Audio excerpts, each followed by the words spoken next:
Alright, out of curiosity, who is the ultimate Decepticon leader? Megatron. Galvatron. Tarn, of course. Something's fishy about that wheelie fella. Oh, that's cute.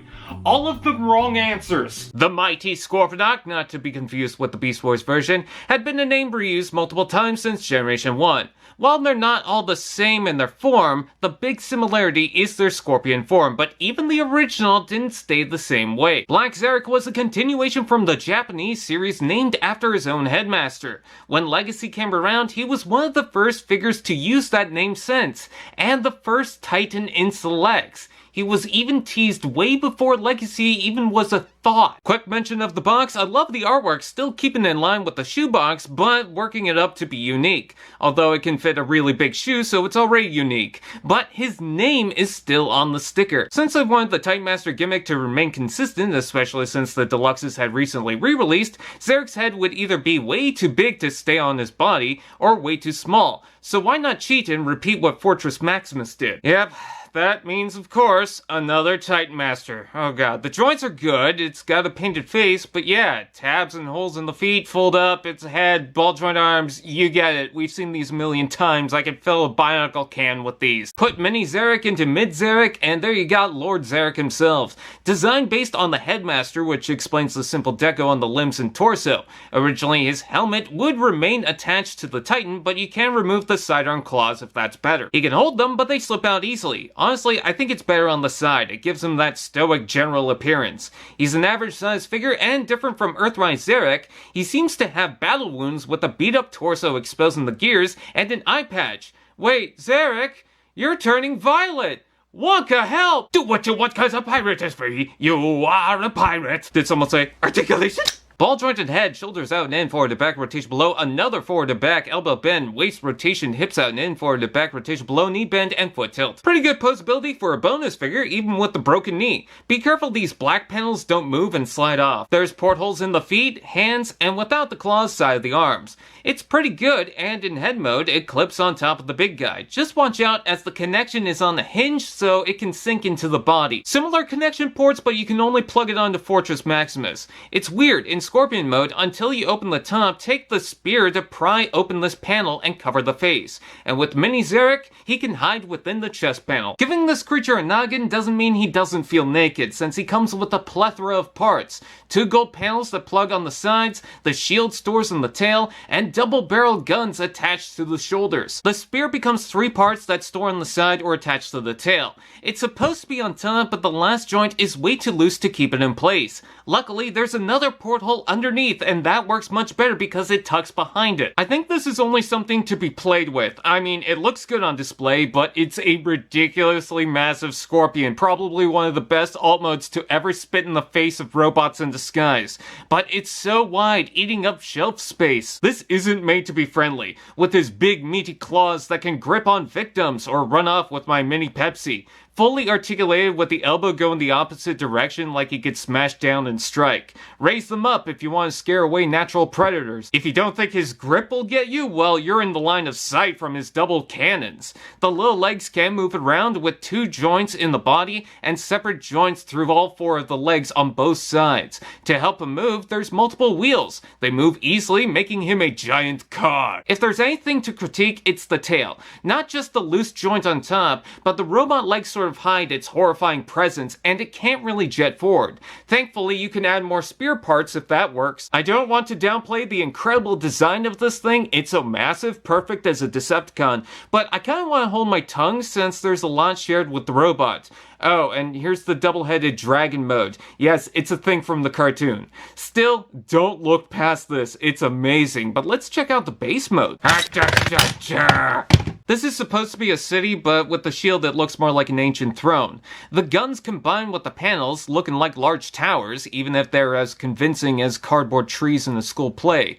The spear splits in 2 to connect to the sides, seems like last-minute storage, but this was something on the original. This looks incredible with its size. The legs are completely spread out, and it fixes one of the biggest issues from Fortress Maximus, where that didn't really feel like a base with portions that don't intertwine, or rocky greebling making it difficult to to work with. This is still consistent. The ramps on the side are clean, leading up to the legs that go right to the center. Same with this front ramp. I don't have Gold Ryuichi to complete the set, but with Fast Track, you can easily let him drive off. Same with Hot Wheels, marbles, or whatever. The colors are good, bringing in more teal, red, purple, and silver while not distracting from the gold and black. You can fold up the claws and open the top like a Rancor pit got replaced with a Grindor. Take my word for it, it looks amazing connected to Omega Supreme. It's more like a fortress with the walls, and he can kick off Galvatron taking his job, but I don't know, the interactivity is pretty lacking. On the base level panels, most of the usable ports are placed down with only one available. In general, it seems like there's not a lot of usable portholes, mainly just unintended screw holes.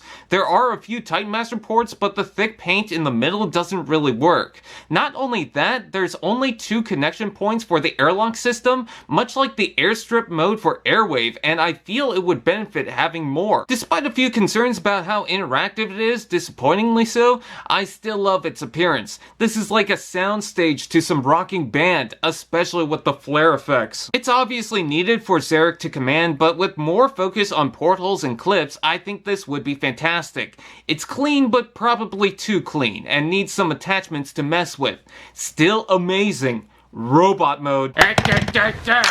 With the head on a head as a head, the overly large Russian doll is incredibly impressive. I like how the Scorponok colors pop, but this makes the figure feel like serious business, like the dark side of all Decepticons. I usually bring up the weapons later, but with the gold blasters on the shoulder, shield on the back, and panels on the legs, it really expands the gold throughout him. There's also the red that's in tune with the head, some purple, and the occasional cyan, because a figure this big needs it. Please tell me he's not pregnant like in the comics. Oh good. No Headmaster stats, just some spikes like something from Dead Space. He just seems so strong, and he can hold the weight too. I love the little gold round bits, like he needs turbines to properly stand. But wow, the best part has to be the claws. I mean, why not use them for the hands again? He could still crush core class figures, a Pepsi, even make Galvatron look like a Nerf gun.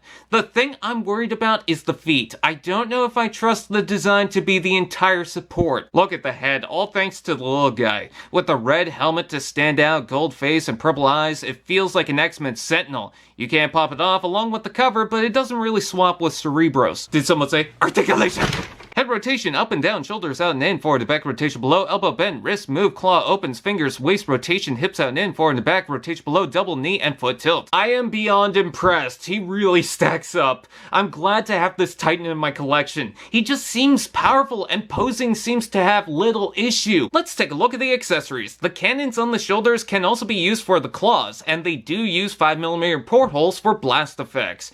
You can attach the shield to the back, or take it off, take the gold panels, and combine them to form a much larger shield, with moving chompers at the front. That's not all, he can hold the Fast Track mold as a spear, but he exclusively comes with his own. Built up from multiple parts, it's a good idea, though there's no decent port to hold it. You just gotta clamp it and hope it doesn't slip. On him, he looks like a kaiju warrior, but in my hands I look like a dork with power. There's plenty of portholes on the side of the feet, seemingly a few on the side and back of the legs, a few over top of the claw and on the side, the front and back of the shoulders, 2 on the back, and 2 just on top. So if the spear's frustrating to hold, just plug it somewhere. Just be careful the backpack doesn't slip. I'm not gonna lie, sometimes it's hard for me to pitch in so much money on a single figure. Not that it's not worth it, but sometimes I like getting multiple smaller figures, but I gotta say, I have no regrets getting this guy. I didn't get the Scorponok before, so I wanted to grab a version of it,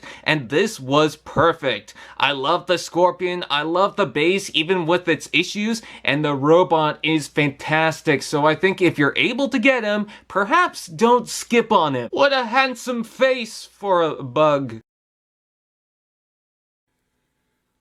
Allspark TV, now that's just prime.